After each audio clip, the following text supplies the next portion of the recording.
Opening credits. Lolita in the Lion's Den, From Sexual Abuse to Empowerment.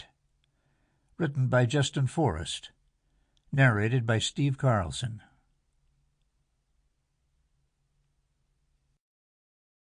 Prologue.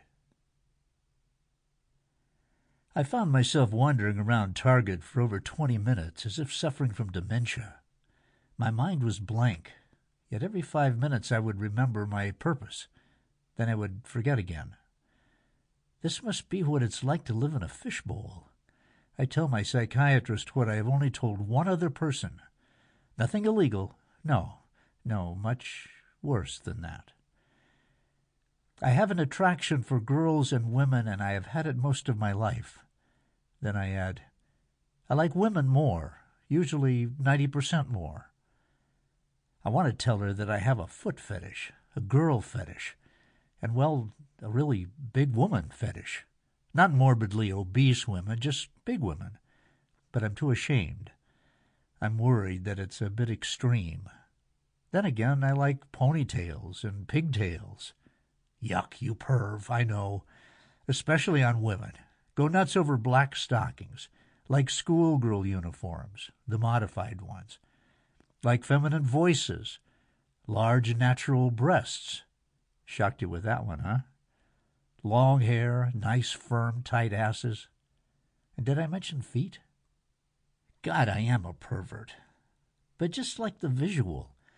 Gymnasts, volleyball players, the women of tennis, modern dancers. Yes, even the little ones I like, though I don't masturbate watching them. There is a kind of sexual tension, a kind of something. I'd like swimmers, but the uniforms are too ugly, as they are in basketball.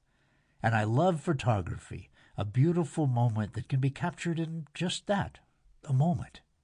It's not all about sex and sexual objectification.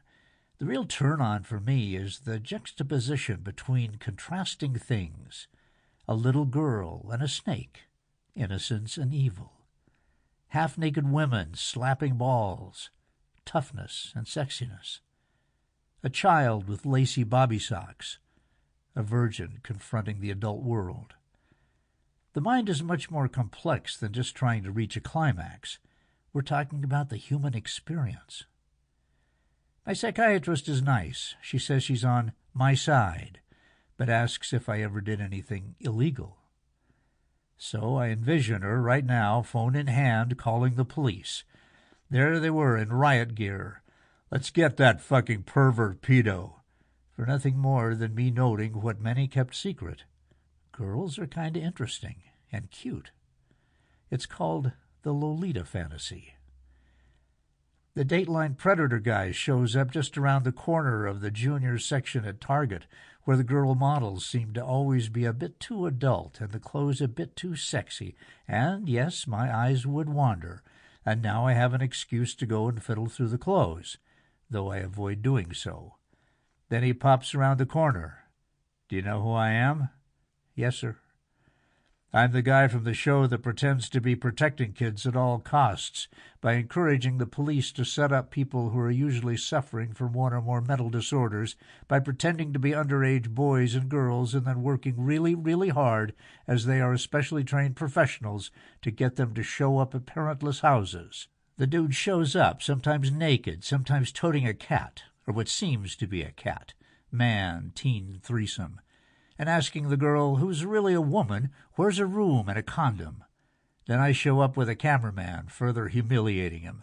And when he runs from the house, tons of cops yell, "Get down, get down, get down," as if his penis were an AR-15 rifle. The good people of America like it, and parents learn a lot. Sir, that's what my students tell me at the community college. They learn a lot too, I say. Your show is very ethical and finally gives a place to those who suffer from debilitating illnesses, much like the Victorians did with asylums. People would pay a fee so they could take their families and laugh at the funny people. God bless you, sir, and those fine members of law enforcement who take matters into, let's say, their own hands. He seems so complimented, or maybe he was just immersed in the juniors' panty section and forgets I'm there. So it seems the police also lose. Sample complete. Ready to continue?